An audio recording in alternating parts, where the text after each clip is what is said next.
regular group, meet regularly, and start some projects that will help us to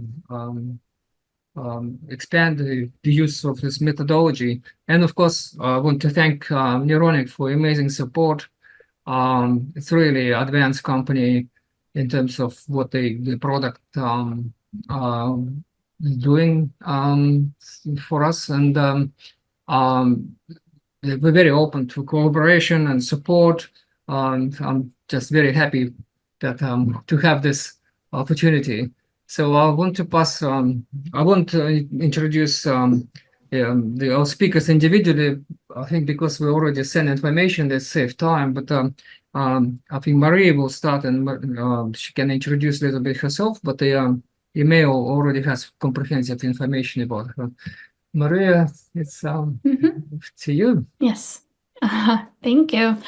Well, hi everyone. Nicole and I are very excited to give this talk on an introduction of what photobiomodulation is. So just to give a quick introduction, I'm the research coordinator at Neuronic. I graduated with a bachelor's in biology and a minor in psychology from Nova Southeastern University. And I'll be speaking on what is photobiomodulation, its mechanism of action. I'll talk on the 1064 to 1072 nanometer wavelength and some of the research on PBM. And then Nicole, who is a consultation and education specialist at Neuronic, who graduated with a degree in behavioral neuroscience from University of British Columbia. She'll be speaking more on the Neuradian device, the integrations of EEG and PBM, as well as speaking on some case studies and clinical integration. So what is photobiomodulation? Before delving into how PBM works, it's important to understand its terminology. So the umbrella term for light interacting with living cells is photobiomodulation, which is a Latin Greek-derived word. If we break down this word, what we get is photo, which means light, living cells, bio, which means living cells, and modulation or application. So for photobiomodulation, or PBM for short, describes the intervention of cellular processes and biochemical reactions in living cells through photonic energy. Specifically, PBM provides non-ionizing radiation that is absorbed by endogenous chromophores to elicit photochemical events at various biological scales without thermal damage. Initially, the use of light therapy was done with lasers, and the term used was low-level laser therapy, or LLLT. And it was initially used to treat cancer lesions in the skin. However, as research developed, LED lights started being used instead of lasers, which provide non-ionizing and non-heating light, making its application to other parts of the body possible. And lastly, another term that it's also used is red light therapy or near-infrared therapy, which is most commonly used in the biohacking and wellness industry. Sorry to interrupt, but your slides are cut off a bit. I'm not sure if you, maybe it's just me, but they look cut off. Is it better now? Yes, that's better. Perfect. Okay.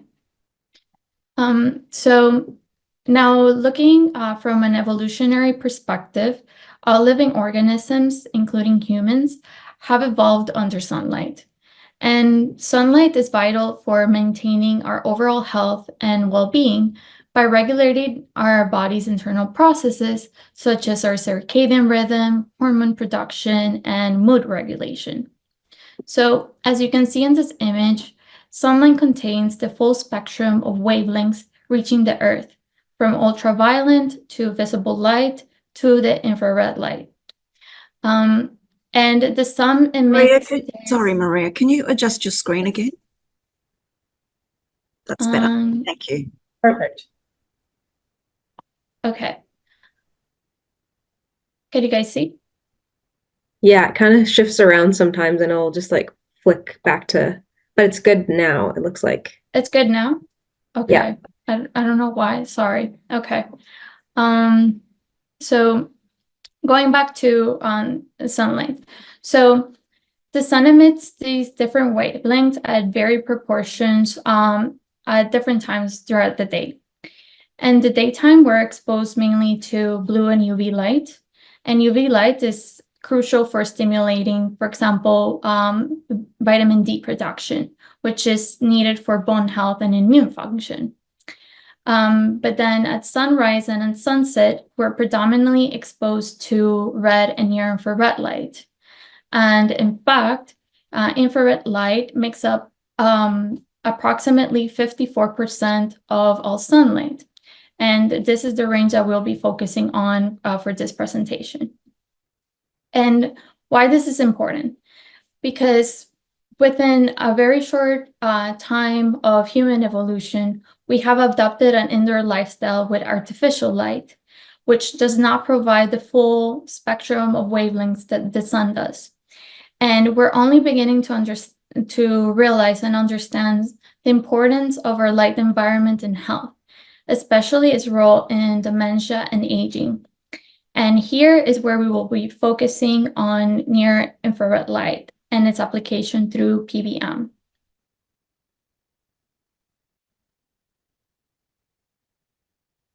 So in terms of the mechanisms of action of PBM, PBM operates through a series of intricate mechanisms primarily centered on the stimulation of mitochondrial function. By targeting cytochrome C oxidase, PBM enhances oxidative phosphorylation within the mitochondria, thereby restoring the mitochondrial membrane potential and increasing ATP production. This restoration of the mitochondrial membrane potential initiates a cascade of other intracellular events, including the release of nitric oxide and the generation of reactive oxygen species, or ROS, which are seen here in yellow, which in turn activate other signaling pathways. And in terms of nitric oxide has been shown to be a potent inhibitor of apoptosis in a variety of cell types, including B lymphocytes and endothelial cells. And nitric oxide is an important molecule mediating a range of physiological and pathophysiological processes that, as we'll see later on, are also related to the decrease of neuronal apoptosis and neurodegeneration. So when we apply PBM to the brain, we observe a remarkable reduction in cellular pathways associated with oxidative stress, reactive gliolysis, and cytokine storms. This reduction is primarily attributed to the activation of mitochondria by PBM, how I said previously, which effectively diminishes the accumulation of neurotoxic molecules within the cells. By stimulating mitochondrial function, PBM initiates this cascade of events that lead to this significant decrease in harmful cellular pathways, and therefore promoting cellular health. Additionally, the activation of mitochondria through PBM also facilitates the enhancement of the lymphatic flow, and cerebral blood flow in the brain, as seen on the right side of this image.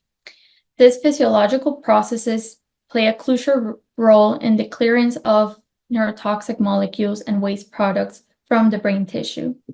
So PBM not only mitigates the harmful effects of neurotoxicity through decreasing, for example, cytokine storms, but also promotes the brain's natural mechanisms for detoxification and waste removal through, for example, the lymphatic flow, contributing to overall neurological well-being and function. So there are different delivery systems utilized in the field of PBM. Transcranial PBM is one of them, which we'll be talking more later. Intranasal PBM refers to light delivered inside the nose. And because the nose has a very high number of capillaries, the light absorbed can be then delivered to other parts of the body via red blood cells. Then there is remote PBM, which refers to the act of applying light to a peripheral area to create a trickle-down effect and impact another area.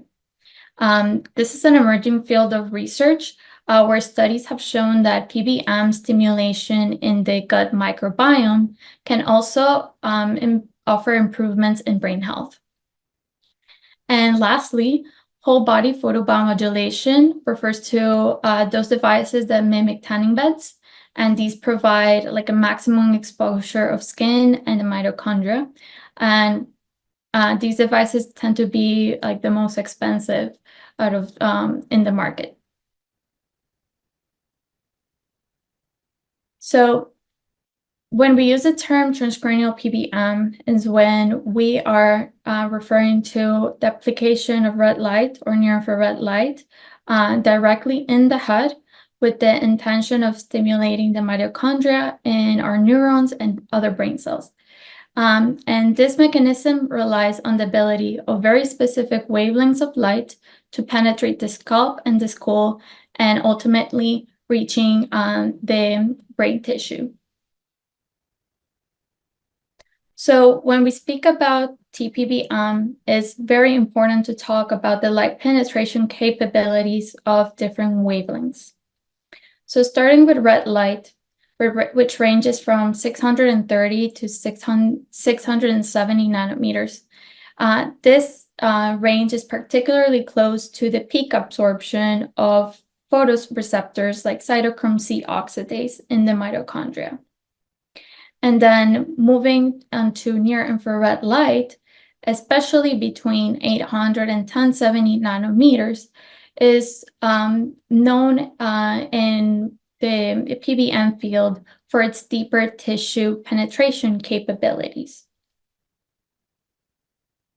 So why use transcranial PBM on the 1060 to 1080 nanometer range? So we first need to talk about the water molecule. The transmission spectrum of water refers to the range on which wavelengths of light that can pass through water without being absorbed. In this graph, it shows that the water molecule has a second peak of transmission at 1072 nanometers. And considering that the largest part of the cytosol is water, of which a substantial fraction consists of interfacial water layers, or IWLs, particularly in the mitochondria, it is important to consider that a major target of photons used in PBM are absorbed by cells where the water molecule constituting these IWLs on intracellular surfaces. So in the ranges of 1060 to 1070 nanometers, tPBM also is notable due to its minimal loss from when passing through bone. This characteristic ensures that significant portion of the light energy remains intact, facilitating deeper penetration into the brain. And this penetration is said to be further enhanced by the natural convex shape of the skull, which serves as a focusing mechanism, enabling the light to reach approximately 3 to 5 centimeters into the cortex. And higher wavelengths result in a greater penetration into the head, which I'll explain in the next slide. So here we see the results of a Monte Carlo simulation study on a standard brain model at University of Texas. In this study, the researchers did a comparison of three representative or very widely utilized PBM wavelengths: 660 nanometers, 810, and 1064 nanometers, for transporting photons to the human head using this Monte Carlo simulation.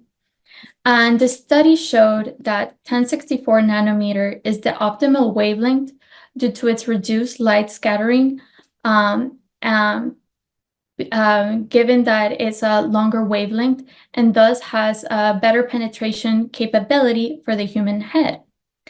On the other side, the elevated levels of light scattering within the 800 to 850 nanometer range makes it so it encounters more challenges when penetrating deeper tissue layers compared to the 1064 nanometer range.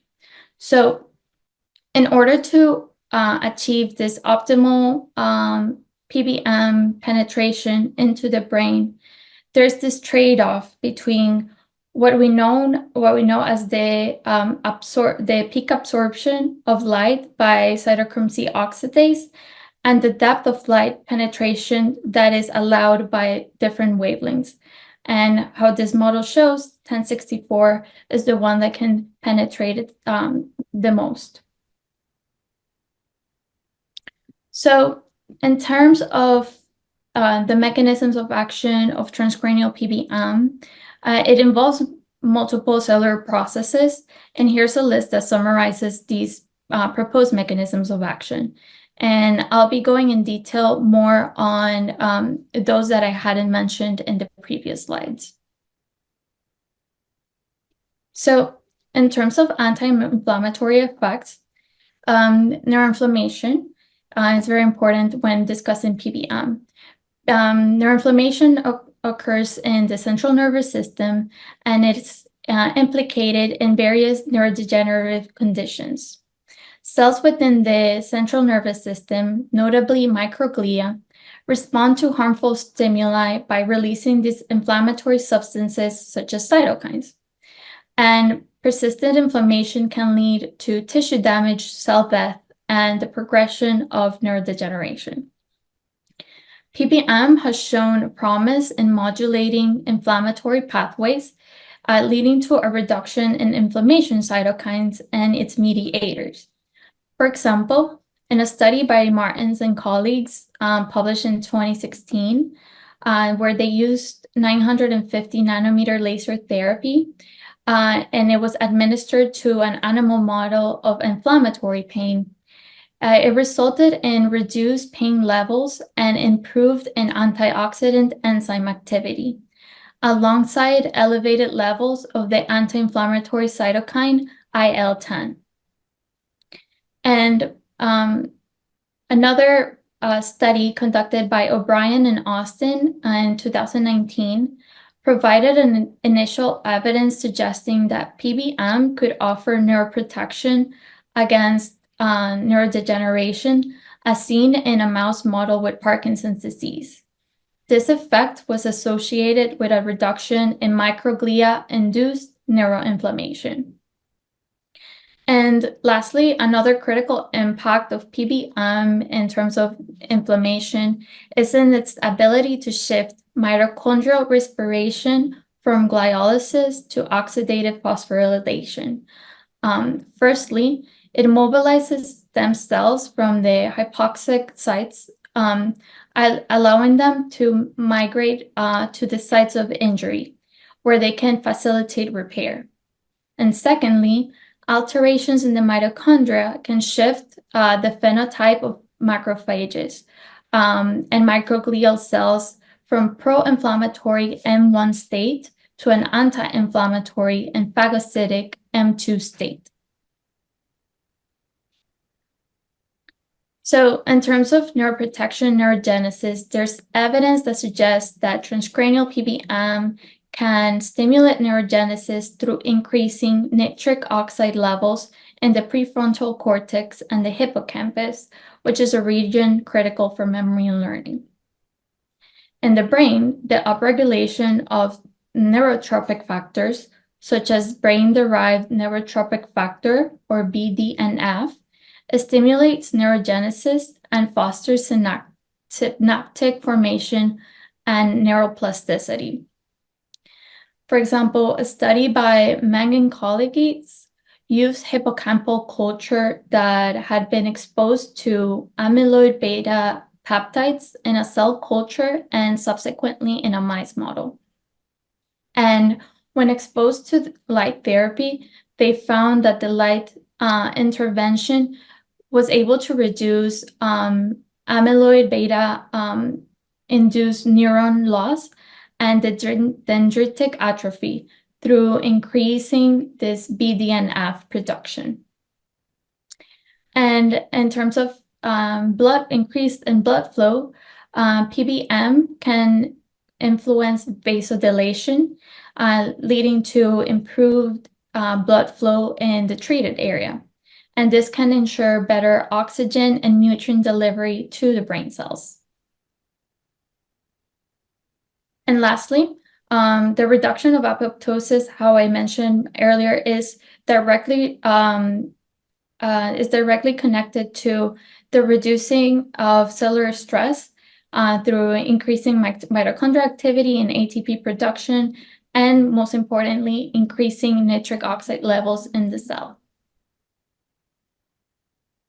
So now I'll speak a little bit on the research on transcranial PBM, focusing mainly on neurodegeneration. So here we have a list of common biomarkers linked to Alzheimer's disease pathology, such as beta amyloid aggregates, tau protein biomarkers, and other neuroinflammation markers. So studies, for example, this study published in the Journal of Photochemistry examined the effects of 1068 nanometer tPBM on a mouse model with Alzheimer's disease. And as shown on the graph on the right side with the bars, the results showed a significant decrease in beta amyloid protein in the group of mice that received the tPBM 5 times a week. In contrast, the sham group exhibited higher accumulation of beta amyloid aggregates. Then, this is some unpublished data from Paul Chassaud's lab at Durham University, where it measured the levels of the SDHC protein, which is one of the 4 nuclear encoded subunits that comprise succinate dehydrogenase, also known as complex 2 of the electron transport chain, which is a key enzyme on the citric acid cycle and respiratory chains of the mitochondria. And his experiments show that there was a decrease on this mitochondrial structural damage and oxidative stress, as well as cellular apoptosis after 1068 nanometer PBM. And similarly, with 1072 nanometer PBM, there's been seen a reduction of tau and beta amyloid protein levels in an Alzheimer's disease mouse model. And as you can see here, we see this amyloid plaque formation on this transgenic mice, where the experimental group receiving PBM shows significantly less amyloid plaque formation compared to the placebo group. So here's also a compilation of various clinical trials examining the efficacy of tPBM utilizing different wavelengths across different population groups. For example, the first study, which was led by Gonzalez Lima, employed 1064 nanometer laser on healthy volunteers, and they did different measures of cognition using a neuropsychosocial battery test. and their findings indicated an enhancement on reaction time in the psychomotor vigilance task, improved performance in delayed to match sample memory task, and as well as positive emotional states 2 weeks post-irradiation. And another investigation utilizing 1070 LED lights on dementia patients revealed a notable enhancement in executive functioning. And these improvements encompassed areas which were tested with the clock drawing test, immediate recall, praxis memory, visual attention, task switching. And additionally, the study observed enhanced EEG amplitude and connectivity measures, further underscoring the potential benefits of PBM in cognitive enhancement. Then here we have, for example, a study published by Dr. Paulo Cassano and colleagues, where they tested 800 nanometer PBM laser in participants with depression. Their findings revealed that there was a decrease in depression rate 6 to 7 weeks post-irradiation, as assessed by the Hamilton Depression Rating Scale. And here at the very bottom, we see a study by Libert and colleagues, where they investigated the impact of 800 nanometer PBM laser on individuals diagnosed with Parkinson's disease. And their study reported a sustained improvement in outcome measures for up to 52 weeks following PBM therapy. Noteworthy enhancements during this period included improvements in balance, as indicated in the tests such as the TST test and affected leg position behind. Cognitive improvements were assessed through the MoCA test, and enhancements in fine motor skill were demonstrated by improvements in the spiral test. So now we'll speak more on how EEG can be utilized in terms of research with PBM.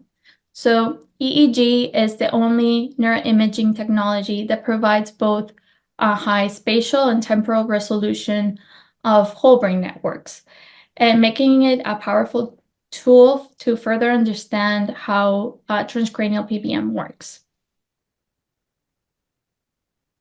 So there is some research that suggests that tPBM also modulates electrophysiology, specifically neural oscillations in the human brain.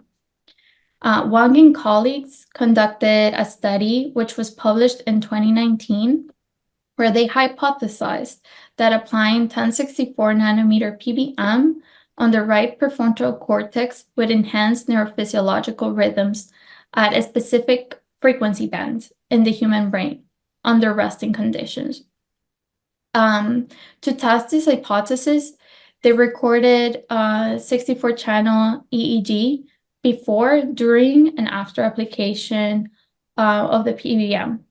So the EEG recording included at first a 2-minute baseline, then 11 minutes of 1064 laser stimulation, and then a 3-minute recovery.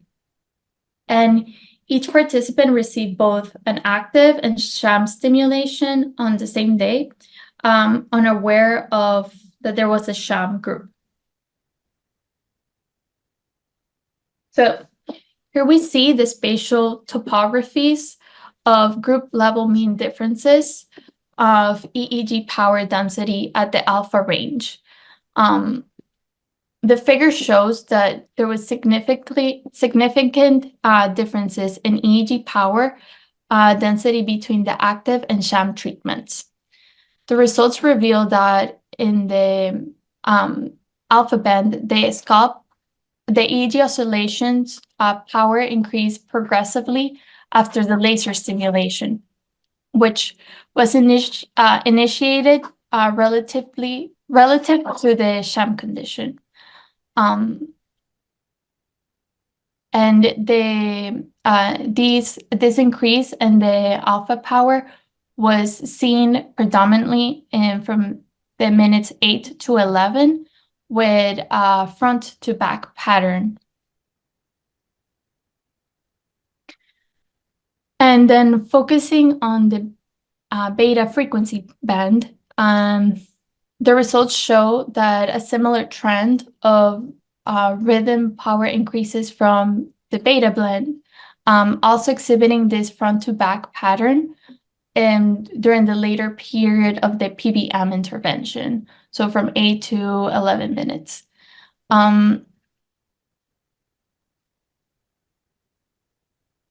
So here you see the results of both the alpha and beta bands, one next to each other, and the results show that the 11-minute PBM intervention led to spatially broad increases of up to 20 minutes in the alpha and beta band powers, with the strongest effect observed during the later periods of the stimulation.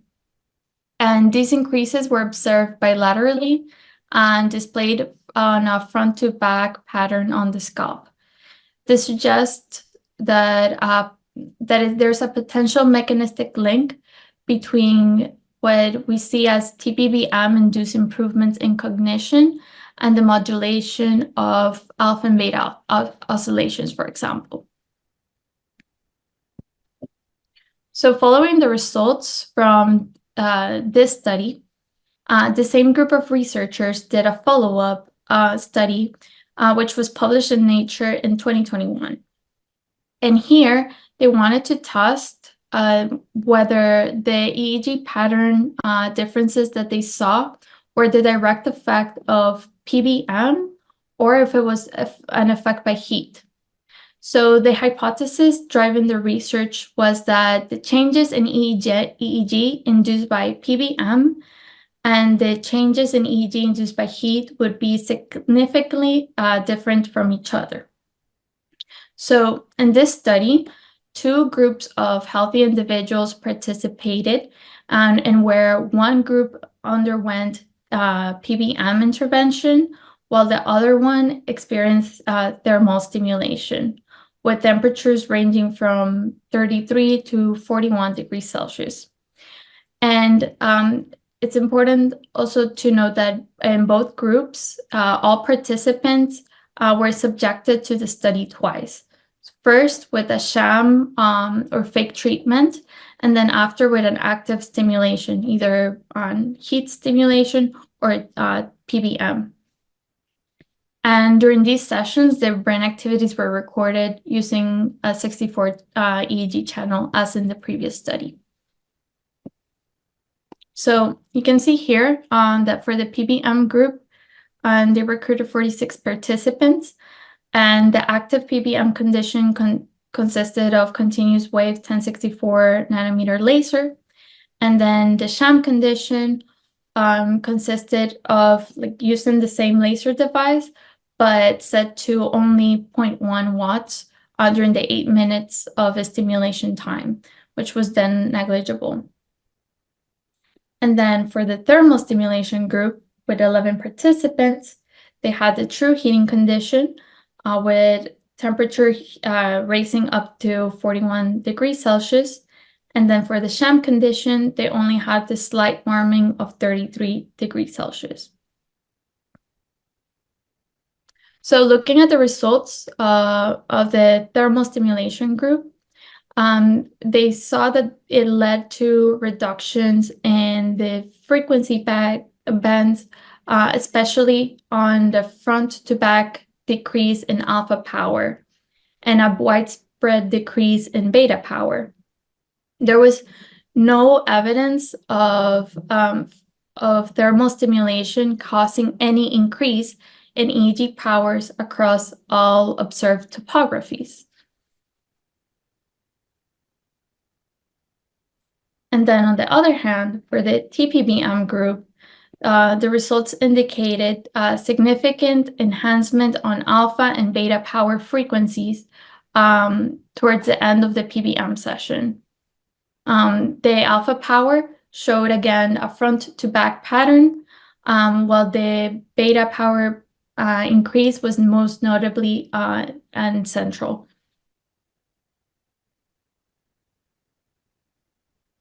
So now this maps shows the percent difference between the results obtained from the changes in the tPBM group versus the thermal stimulation group. And what it shows is that overall tPBM caused a significant increase in EEG alpha and beta powers, while in contrast, the thermal stimulation yielded the opposite effects on these EEG power patterns. So in essence, the study provided evidence that the increases in EEG power were seen only during tPBM and aren't due to the light-induced heat. And that actually these heat-induced EEG alterations are indeed like significantly different and are actually opposite on each other. So when talking about PBM, you also see that there's different modalities and how to, in terms of irradiance. We have continuous wave and pulse wave. While continuous wave has been used as the gold standard for most PBM applications, some more recent studies have shown that pulse light might have superior benefits than continuous wave light. And the logic in favor of pulse wave light is that cells may need periods of rest without which they can no longer be stimulated further. So in terms of the pulse wave, research literature has shown that there's different frequencies that have been found to be beneficial, including 10 hertz, 14 hertz, 40 hertz, and up to 8,000 hertz.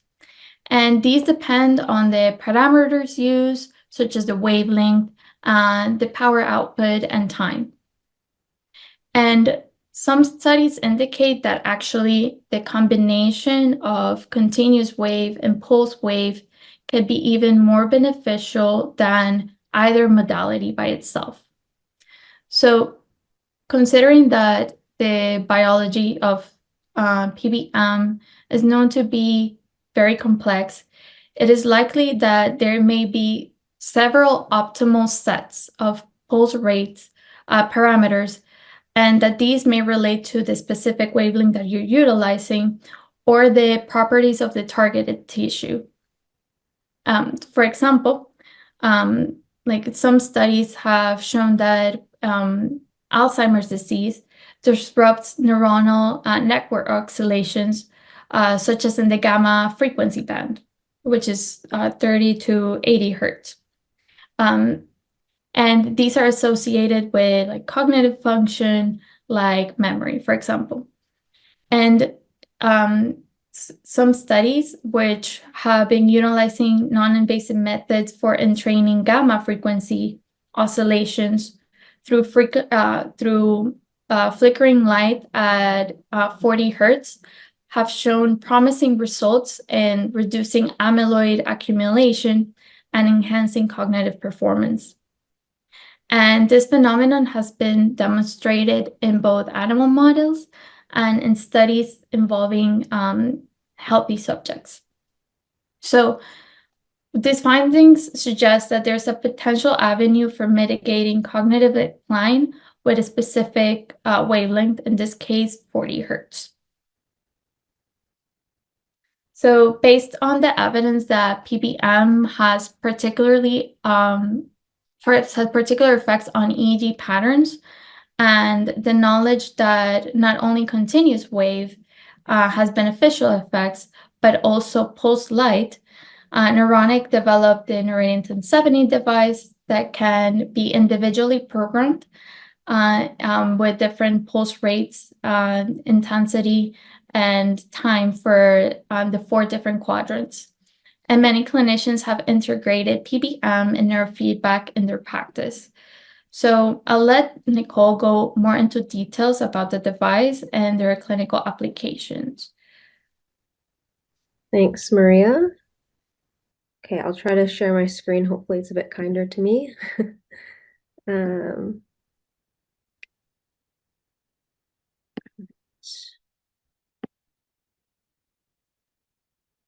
can everyone see that okay? Nicole, would you be able to introduce yourself a little bit? Sure, yeah. So I'm on the consultation team at Neuronic. Like Maria said, I studied behavioral neuroscience at the University of British Columbia and have been involved with research and neurofeedback since I graduated. And then I started working here. So that's a little overview about me. And thank you, Maria, for providing all the context on the research side of things. So I'm just going to start by providing a bit of background on the PBM device that we created and work with. It's called the Neuradiant 1070. And this device uses 256 LEDs to administer a 1070 nanometer wavelength of light transcranially. This light obviously falls within the near-infrared light range, so it's out of the visible spectrum. So when you look at the helmet while it's on, you can't visibly see anything coming from the LEDs, but there's 4 LEDs on the side that have a red light to help indicate if the device is on or off or if it's working properly or not. As the device stands, it comes with 4 preset protocols, which I'll get into in a second, and it comes with the 4-quadrant feature that Maria alluded to that allows you to make a protocol with several steps and modify the time, pulse rate, and intensity of each step, as well as what quadrant of the brain you want to stimulate. So as you can see here, we have our 4 preset protocols, and they each come with a specific pulse rate that falls in either the alpha, beta, or gamma range. There is no pulse rate on glow, and that's because it's just a continuous wave protocol. All these protocols have fixed times, pulse rates, and intensities, but when you access our 4-quadrant feature, which I'll get into, you can see that you can edit those values to fit specific needs. So this gives you just an overview of the 4-quadrant feature, and you can see it comes with 4 steps as well. So when you click into each step, it will show something similar to the photo below, where you have the photo of the brain split into 4 quadrants, and you can modify the time, intensity, and pulse rate of each. So an example of when this might be useful is for post-stroke recovery. There's some research suggesting that using pulsed light only on the injured side instead of on both sides. So you could turn off the quadrant on the healthy side in this case.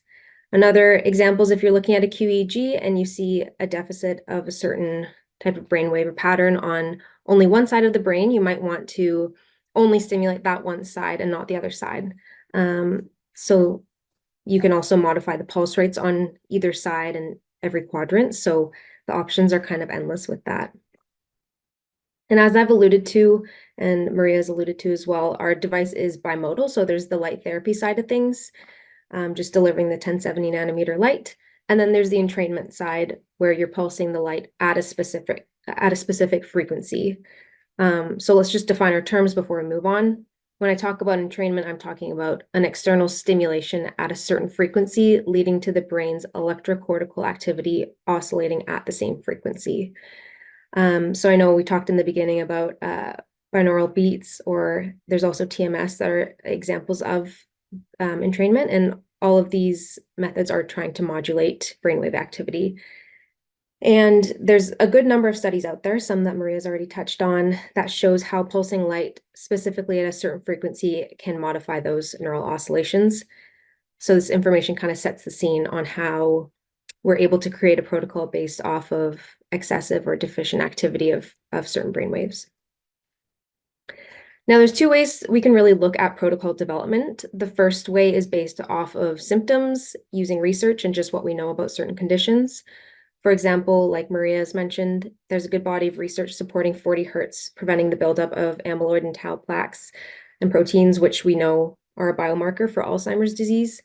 So if someone comes to us with Alzheimer's disease and they don't have a QEEG done, we might suggest 40 Hertz, like a variation of a 40 Hertz protocol, as a good place to start. However, if your Alzheimer's client comes to you with a QEEG, like a snapshot of the one on the screen, you might still want to include the 40 Hertz protocol because there's the research to support that, but you also might look at entraining some beta waves as well, because in the photo you can see that there's some underactivation in those bandwidths. So the QEEG just provides a bit of a closer look at the client's brain and enables us to create a more personalized protocol based on the person and their needs. And if I had a dime for every time someone asked me, can I use PBM for X condition, I would probably be a millionaire traveling the world, because the truth is, the better question is, who is PBM not for? And we'll get into that answer shortly when we talk about contraindications. But as Maria outlined in the beginning, there's so many benefits to PBM, like increasing circulation, decreasing inflammation, etc., that it can benefit most people. That being said, there's research in all these conditions like neurodegenerative diseases, traumatic brain disorders, neurodevelopmental disorders, psychiatric diseases, and so much more. So with respect to contraindications, we advise against those with any of the conditions listed on the screen here, against PBM for varying reasons. And we always just like to play on the safe side of things as well if we don't know. So I don't want to go into each one of these in depth, but for example, with cancer, since PBM increases mitochondrial activity and cancer entails uncontrolled proliferation of cells, then PBM may increase the growth of cancer cells in the area that it's applied. However, the research is still a bit unclear on this because some research shows PBM causing an increase in cancer cells, but other studies don't. So we just err on the side of caution with that one. And then with respect to brain tumors, with the increase of circulation that comes with PBM, it could result in angiogenesis of a tumor. So those are just some examples of contraindications. But in terms of side effects of using the device, studies have shown that light therapy behaves using a biphasic dose response. And the way I like to look at this is like the Goldilocks analogy with her porridge. You don't want it too hot, you don't want it too cold, you want it just right. So similarly, too little light stimulation may not show any results, but too much will show signs of overstimulation. So you really want to find that sweet spot, which is at the peak of the bell curve that you can see on the screen. And in more scientific terms, the biphasic dose response suggests there's an optimal range of light exposure that yields therapeutic benefits without causing harm.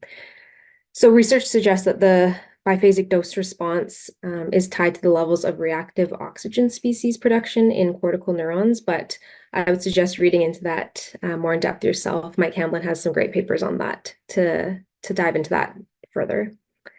In terms of overstimulation reactions, though, if they do occur, they are super rare, first of all, but also just very mild and transient.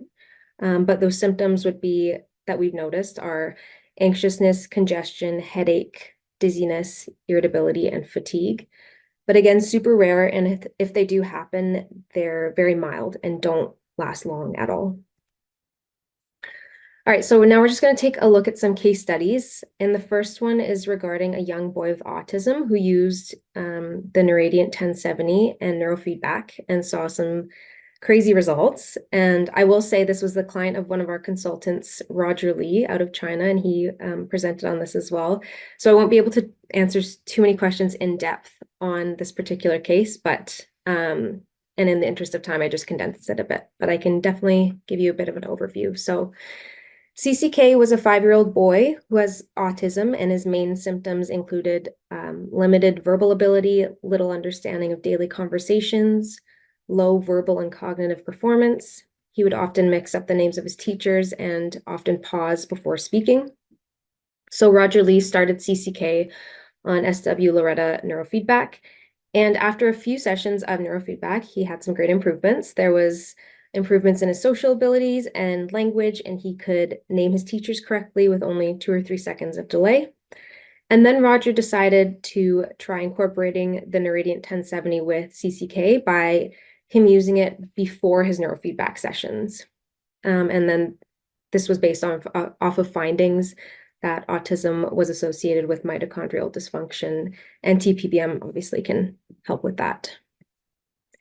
So based off this QEG before using tPBM, Roger wanted to target the deficiency in occipital alpha and the hypocoherence in the delta range.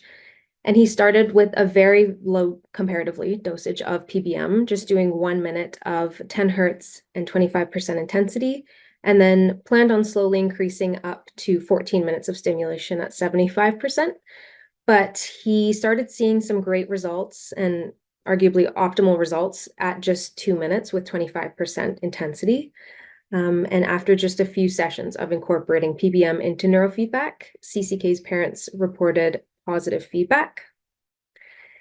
So some of the results that they found, Roger, as well as feedback from the parents, Roger noticed that PBM emphasized just a lot of the results he was getting already from neurofeedback. So CCK was able to say hello or goodbye to his teachers correctly without delay.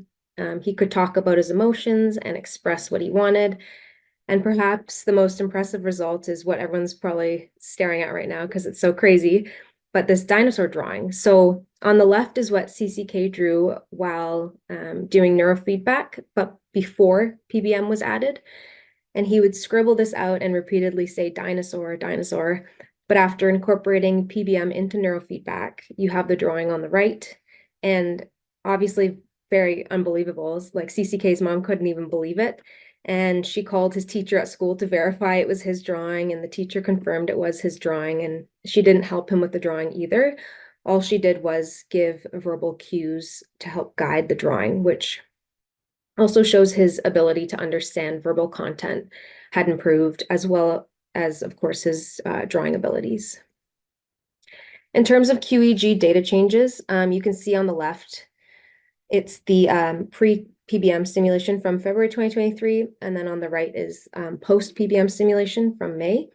And the most notable results would be the reduction in the underactivated power in lower frequency bands, reduction of overactivated power in beta and high beta, hypocoherence also improved across various frequency bands. So there was that quantitative data as well to support the changes. And I just want to share some verbal feedback as well from a client I had with Alzheimer's who was using the device. So this was a 69-year-old woman with Alzheimer's disease, and her first consult was on November 23rd, 2023.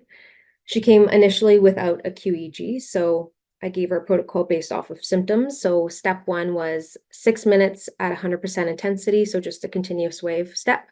And step 2 was 6 minutes at 40 hertz, 75% intensity.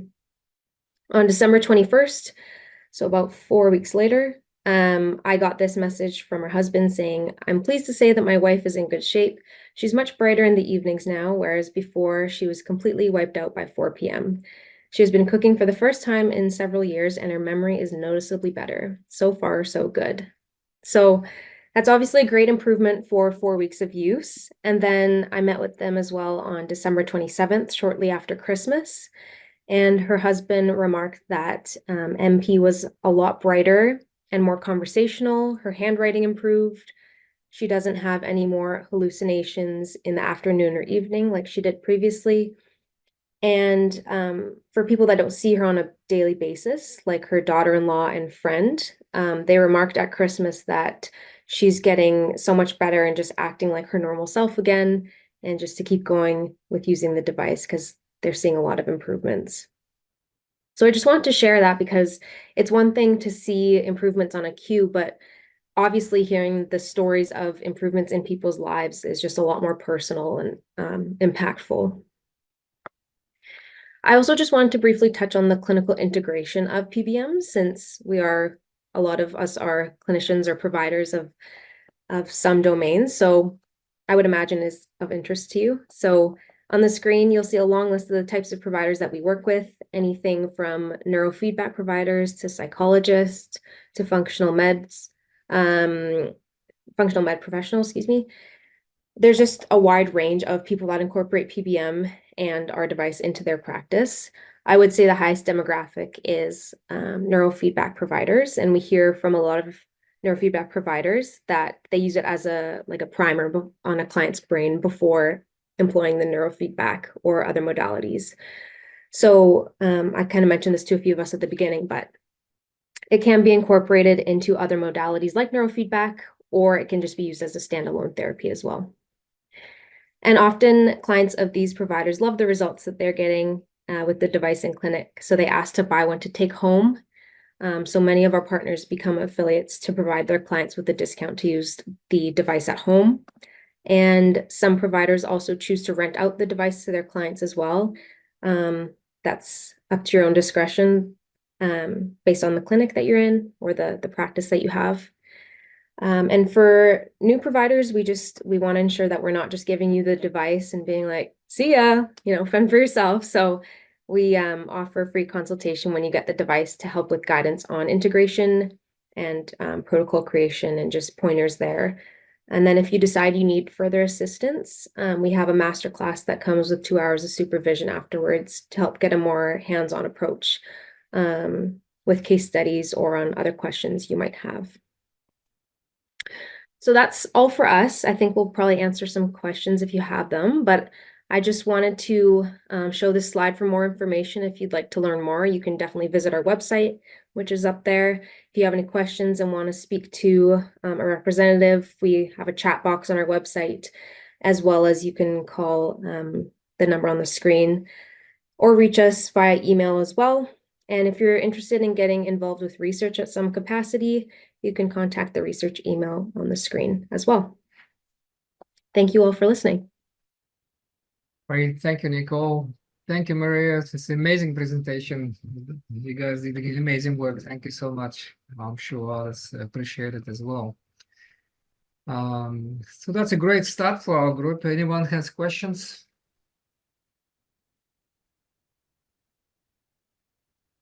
Rustam, one question, of course, in Australia, we need TGA approval for such devices. Where's the status on that, may I ask? At this stage, I think it's considered a wellness device, but I'm not sure there are any initiatives at this stage to get TGA approval. But it would be good. It's a good question. I'm sure we should work on it. And that was my idea, to set up a group so that we can, accumulate science and push this kind of initiatives to create Okay. proper clinical application. Thanks, John. Thank you.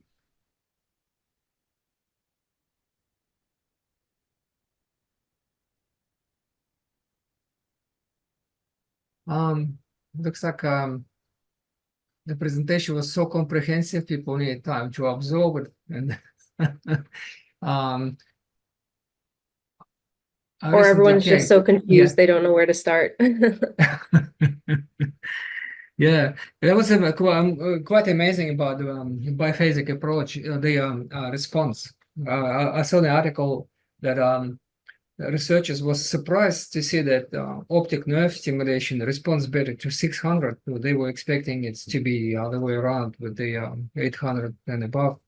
And they came to conclusion that this biphasic response, obviously that optic nerve is accumulates a lot of energy from tPBM, and it's so that means that we really need to be quite sophisticated in the way we use technology.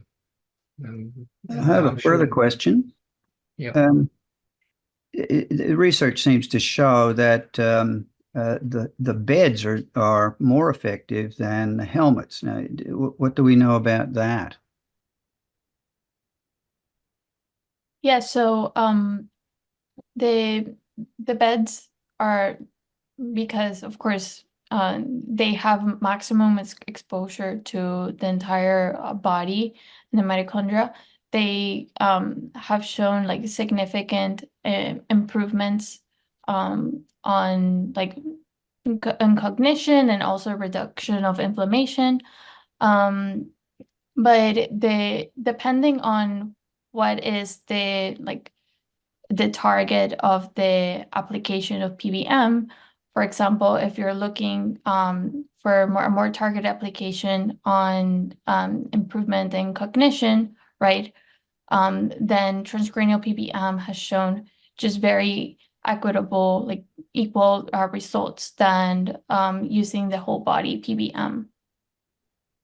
I will say there was a study that was done with Dr. Bowen. I'm not sure if that's what you're referring to, Maria, but they studied long COVID, and they had one group using our device, and then the other group was doing full body PBM, and they found pretty much similar results in both, which is great news because especially the whole body beds are so incredibly expensive, like tens of thousands of dollars. Whereas, and you can't really do much while you're in a bed, you're just laying there. Whereas if you have something like a helmet type of device on, it's a lot cheaper price point, and you can also read a book while you're doing it or watch TV or have your morning coffee. So yeah, that was a very interesting finding too. I'm sure it will be a lot of different usage, but with helmet it's so convenient. I can put a helmet on, 10-minute stimulation, do meditation or continue working, and it's just recharges my brain, and I feel so much more productive after 10-15 minutes of stimulation. Anytime I feel exhausted, instead of coffee, I grab my helmet, so it works well. But obviously, you can't carry away the bed with you. But obviously, having those big cameras, expensive devices for whole brain, for whole body and brain stimulation would be quite attractive I've got business as well. I've got both, but obviously you're not getting the brain entrainment capability from a whole body bed that you are getting from the helmet. So if you're interested in training the brain sort of with the light as well, I think you need the helmet device as opposed to the bed. Yeah, I'm personally waiting for the addition 1070 small devices that we can use in conjunction with the helmet, like for the lower areas or more specific, more kind of precise stimulation. I'm not sure whether any work is done on this area, but there's a company called Sun LED that's produced a 106.5, I think, nanometer device with a cluster array of LEDs. Quite powerful device. I've got one of those as well. Would you mind to type the name in the chat? Yeah, I'll work out how to do that. Yeah. Thank you so much. Yeah. Yeah. Okay, so my idea is that we continue maybe meeting regularly once a month or so, and hope you guys will find the time to present cases, and I'm sure we'll continue getting support from Neuronic, and support each other. Yeah. Yes, Lisa. Thanks, Rustam. I'm just interested in the neurofeedback side and QEEG side. How important is it to have the evoked potentials as part of the assessment? Did you say event-related potentials? Yeah, sorry. Yep. Yeah. Oh, well, that's more precise neuromarkers. They obviously when you identify correctly the condition, then you can go for the main source. 70% of people have trauma, undiagnosed trauma, which drives symptoms, like OCD or some other conditions. And so with the IPs, we can pick up that there is a sensory reactivity. So obviously you won't be stimulating those. It will start very gently. And I think that's one of the importance of EIPs in our practice, because they help to understand the information processing, all the information flow in the brain, and at which point there is some kind of deviation from the average, from the norm. If you don't have the ERPs, what can you actually show? Yeah, well, the QEEG can show, for example, deviations in temporal lobes and the anterior cingulate in case of trauma. But in case of other disorders, will be like local lesions. You can identify local lesions. But most importantly, I think instabilities. So like epilepsy, epileptiform activities that's so widely present in many developmental conditions and after stroke and brain injury. So it's very important to identify those with QEEG and AIPs. So QEEG obviously is much more easy available for many people. So it should be minimal investigation, I believe. But also, neuromarkers like heart rate variability can be also very sensitive to the effect of the PBM on the brain. Okay, thank you. Thanks, Lisa. I will say too, we work closely with a company called NeuroCatch. I'm not sure if you guys have heard of it, but they're up here in Vancouver as well. And they use a lot of work with ERPs and measuring cognition, especially in sports. And so we had some people at the NFL combine and the NFL party. I'm a hockey gal, obviously, so my football knowledge is very, very slim. But and they measured a football player before using our device, the Neuradiant, and after with the NeuroCatch device, and they saw an improvement in cognitive processing by 72 milliseconds. I'm still working on getting that data from them because it would be really cool to present on, but it just shows that you can also use different modalities to see that kind of effect. But QEEGs is what most people, I would say, use. Yeah, there seems to still be some lack of confidence in the validity of QEEG, and that's what I'm kind of struggling with at the moment is whether that's the best way, and perhaps it's really the only way. And so I'd be interested in your further thoughts on that. Yeah, well, QEEG is not diagnostic. I think there is, unfortunately, the way it's often used with some practitioners, it's to show some kind of diagnostic criteria. But QEEG is not reliable for that. It's just in additional information about what's happening in the brain. And Professor Yuri Kropotov always was telling us that the pre and post reliability it doesn't really stand for the proper neuromarker. Not reliable, not sensitive, and because of heterogeneous population. So the same pattern in QEEG can be in different conditions, and that's why IPs are so significant. Because it's like two sides of the coin. So it's an indicator along with a number of other indicators that triangulate the outcome. Yeah. Yeah, that's right. Yeah. So add Great a comment here that ERPs are beneficial if you are doing it with a task. And here the PBM is not combined with any cognitive task. So you can't really record ERPs here actually. But it would be interesting to see how PBM is affecting during the cognitive task, which is what probably Nicole is talking about with the NeuroCatch and improvement in the cognitive state using the ERP model there. That makes sense. But I think if you're using ERPs as a baseline prior to treatment, then you've got something objective to measure it against. And I use the Wavi device, which measures a QEEG with sound stimulation for ERP device, measures the P300, and from that it also measures the voltage in the brain.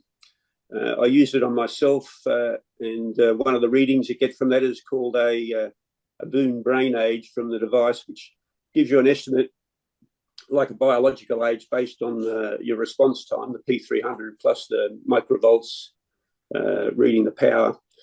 My brain age was about 85 when I first did it. I got the machine and I sort of complained severely back to the provider and said, that can't be right. There's something wrong with your machine. You're doing something wrong. He assured me everything was fine. I've been using the neuronic tPBM device combined with some methylene blue over a period of 6 months, remeasured myself, and my brain age thankfully has got back down to 56. So I'm happy with that. I'm confident it was definitely related to the PBM. And we almost lost you there, mate. Yeah, no, so I'm back to where I am, where I should be. Mm. Oh, you're not younger than you were. Oh, that's disappointing. Yeah, are these research papers is that going to be available to this group? Because it's going to be very handy for us, I think, going forward. Yes, they're linked on the slides, so when we share them, you'll have access to the papers. Thank you very, very much. Mm-hmm. A little bit about eye protective, where for between LEDs and whether you need it for LEDs and or laser. Eye protective wear? Yes. We don't incorporate that because you're not exposed to any of the LEDs. It's just like a helmet. That's what As you a mean. practitioner, if you're, taking the helmet off, inadvertently you could be, turning it upside down and could be facing, you're trying to not have it face you, but obviously there could be instances where it could. Is that a problem or not? Can I add here? It's not a laser light, first of all, it's just an LED. And the device has been tested for these eye protection and all, and it's within the safety limits. Okay, thank you. As well, you can also pause the program to turn off the stimulation if that's of concern.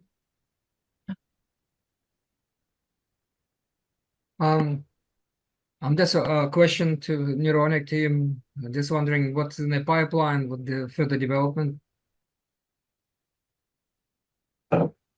Great question. Maria can speak to the research side of things.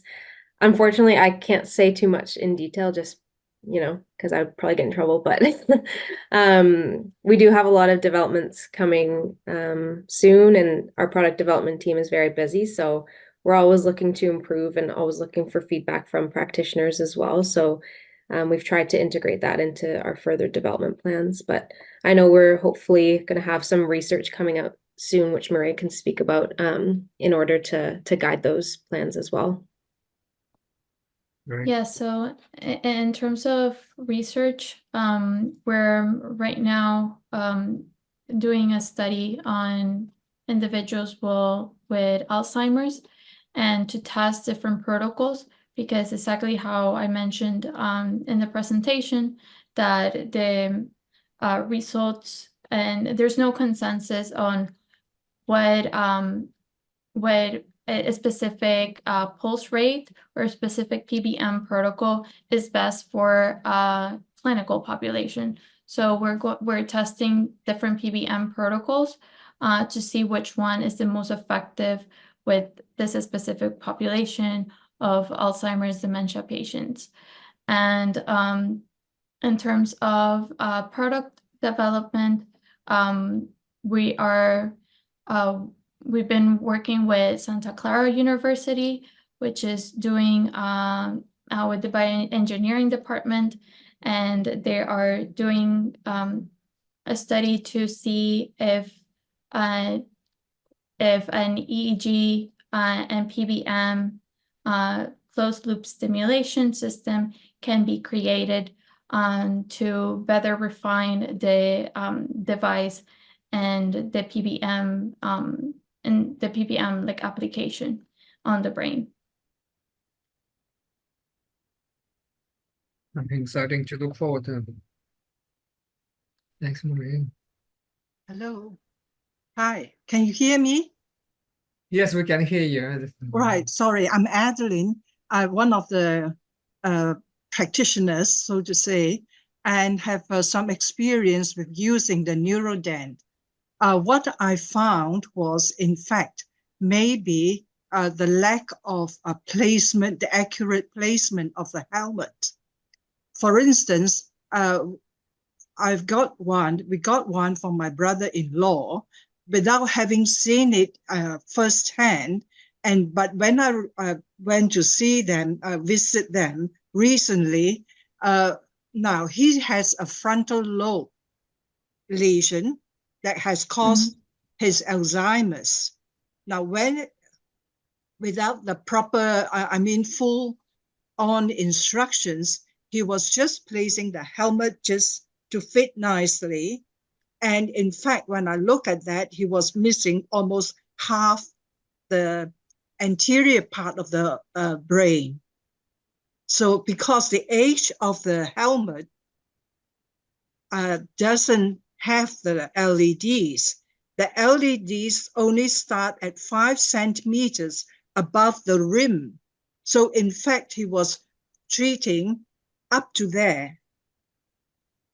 Does it make sense? So with my limited knowledge, so to say, and also the importance of ensuring adequate coverage, I actually consulted, I think, Brooke about it, and where, in fact, I have corrected their placement to put the age of the helmet almost middle of the nose, so that the age of the useful LED light is on the edge of the eyebrow. Does that make sense? And then that's the first 10 minutes of first protocol. And then now with that, the back of the posterior fossa, the brain, will be, it's not covered. So we then adjusted the helmet to the age of the posterior brain. What are your thoughts on that?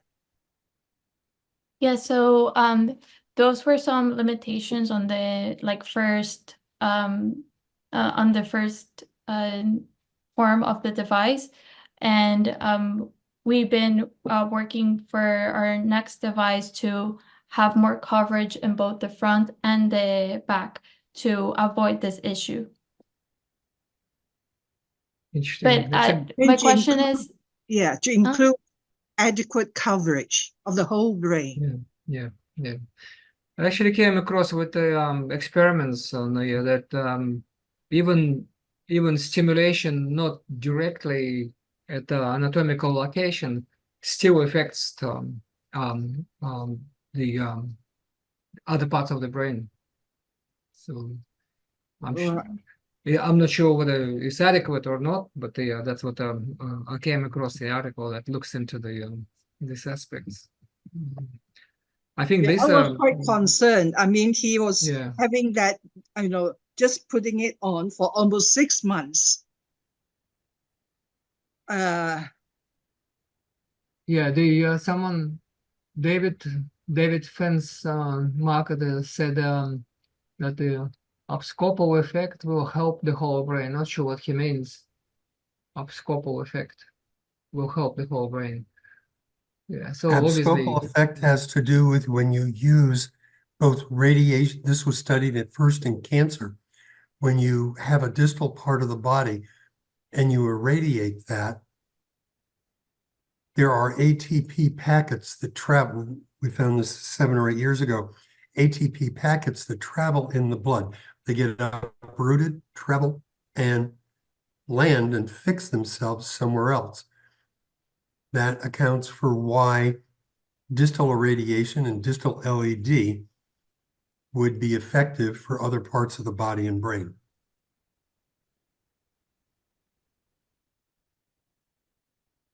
Thank you, David. Thank you. Well, obviously, the future is bright for photobiomodulation. There'll be a lot of things to work on and discuss and test and practice. So great. Thank you all for your participation. Do you have any more questions? No, I just wanted to say thank you, Rustam, for getting us all together and making this possible. Yeah, thank you, Nia. Thank you for your participation. And I'm so glad that you like the helmet. I love the helmet. I'm already experiencing some benefits, so thank you.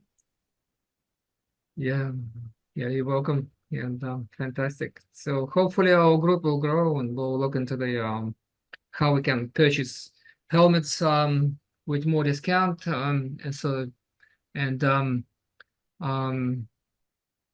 start spreading the technology and methods.